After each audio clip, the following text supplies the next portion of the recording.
Dans l'optique de contribuer à la promotion de la transparence et à la lutte contre la fraude et la corruption à travers l'implication des jeunes, s'est tenu un atelier de formation ce mercredi 20 décembre 2023 dans la ville de Bobo-Dioulasso, portant sur les mécanismes de prévention de la fraude et la lutte contre la corruption dans les petites et moyennes entreprises PME.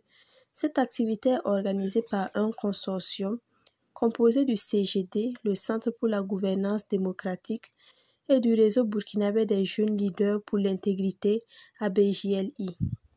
Cette activité rentre dans le cadre d'un projet dénommé Initiative des jeunes engagés pour la promotion de l'intégrité et la lutte contre la corruption. La communication tournait autour essentiellement des 3 points et sur la thématique qui aborde donc les mécanismes de prévention contre la fraude, la corruption dans les entreprises au profit en fait des patrons des PME eux-mêmes.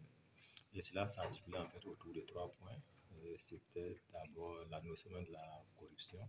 Voilà, ces différents aspects parce que en fait, pour un entrepreneur, par exemple, qu'est-ce qu'il peut considérer comme corruption ou pas? Et quel est l'état des lieux même d'abord de façon générale au Burkina, peut-être aussi scruter un peu les autres horizons, l'état des lieux en fait de la corruption. Et maintenant, qu'est-ce qu'on fait pour lutter contre la corruption dans son entreprise?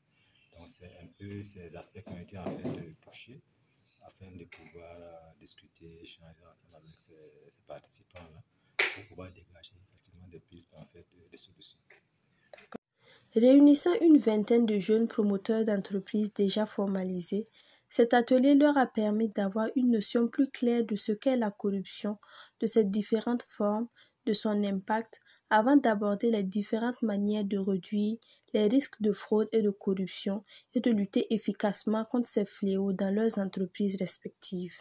J'ai vraiment découvert beaucoup de choses que je ne savais pas et les caractéristiques ou les dispositions à prendre dans une entreprise pour éviter de tomber dans tout ce qui est corruption. Parce qu'on entendait corruption, mais c'était un peu, voilà, les termes de base.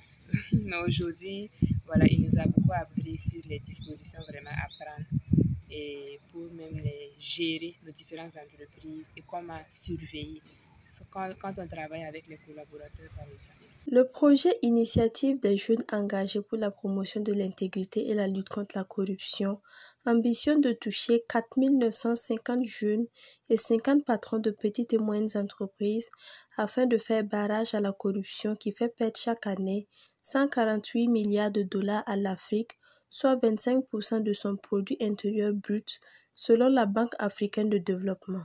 C'est dans le but effectivement de mobiliser la jeunesse autour de cette question, cette thématique, j'allais dire, assez sensible, mais qui mine en fait, quoi qu'on dise, le développement dans son ensemble et beaucoup plus la collectivité, parce qu'en fait, on voit que de plus en plus en fait, les jeunes tendent vers l'entrepreneuriat, mais il se trouve qu'en fait, il y a cette partie de corruption à tous les niveaux qui pose en fait un sérieux problème.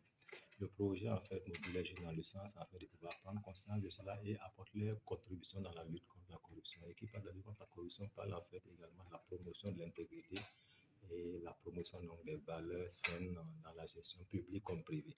Et dans ce sens-là, le projet oriente ses actions vers les jeunes dans les organisations de la société civile, mais aussi les jeunes qui sont dans l'entrepreneuriat. D'où l'intérêt de cette formation ce matin qui oriente en fait l'effort vers l'implication en fait, des jeunes entrepreneurs dans également la lutte contre la corruption.